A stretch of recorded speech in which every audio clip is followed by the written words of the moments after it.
Hello, Parmar બોલું. હા બોલો ને સાહેબ. આપવાના છે કે નથી આપવાના? હા અગર ના, બે માંથી એક જ શબ્દ. સાહેબ મારી વાત સાંભળો, અત્યારે પોઝિશન મારી નબળી છે. મેં શું કીધું? હા અગર ના, મારે બરાબર છે. એટલે એના કારણે કેમ કે ભાઈ એ પ્રમાણે મારે કામગીરી કરતા ભાવ, બરાબર. કેમ કે મને ભીખ માંગતા મને સારું નહીં લાગતું. હા પણ સાહેબ હું બધી તમારી વાત સમજુ છું, બરાબર. હા, પણ અત્યારે મારી પોઝિશન સાહેબ બહુ ખરાબ છે. મેં શું કીધું? ચોખ્ખું હા અગર ના, બસ. એટલે પતી વાત. એટલે એ પ્રમાણે મારે કામગીરી જે કરવી એ કરવું. કેમ કે હું કાલે છે ને ઘરે બી આવ્યો હતો. કાલે ઘર બી બંધ હતું. હા, તો ઘરે નહોતો સાહેબ. મને ખબર છે. હા. અમે 7:30-8 વાગે આવેલા, હા. બરાબર. હા. એટલે કેમ કે ચોખ્ખી વાત છે. અહીં તો હા અગર ના. અહીંયા આપણે એક જ નિયમ છે, કોઈ દીવો બળતો નથી. ના ના, એ તો સાહેબ તમારી વાત બરોબર છે. બરાબર. જો ઓલા ખરે તમે સાહેબ ખાલી ફોન કર્યો એટલે હું તરત તમારી પાસે આવી ગયો હતો. અરે ભાઈ એક વાત છે, એ વાત ગઈ વખતે બી આયા છો કે નહીં, એ ક્યાં ગણાવવાની જરૂર છે? આ વખતે મારે આ 4th-5મી વખત હું ફોન કરું છું. તમારી વાત બરાબર. સાહેબ હું સમજુ છું. તમને શરમ આવે છે કે નહીં આવતી? મને તો શરમ આવે છે. મેં આ છેલ્લી વખત ફોન કર્યો છે, બરાબર છે. હવે હું કઈ ફોન કરવાનો નથી, બરાબર. આ હકીકત વાત છે. આ તો સાહેબ હવે એકાદ દી કાઢો નહીં.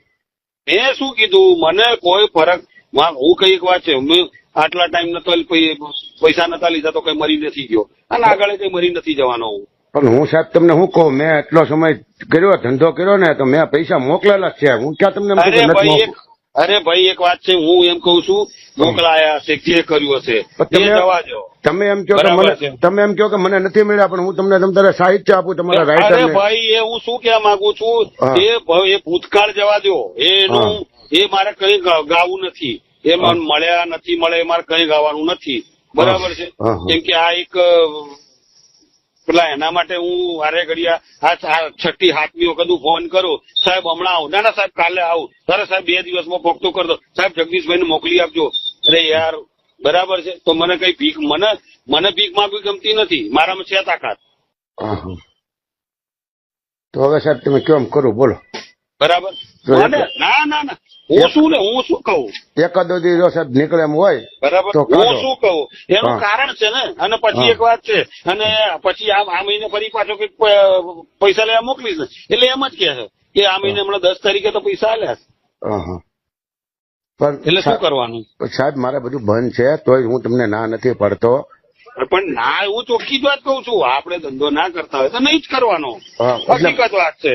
એટલે તમે તારે ડિસ્ટર્બ પૂછો, મને ના પાડેલી છે એટલે હું કઈ નથી કરતો. પણ હું શું કહેવા માંગુ, કઈ વાંધો નહીં, કઈ વાંધો. મેં પેલા કીધું તો ખરું, બરાબર છે.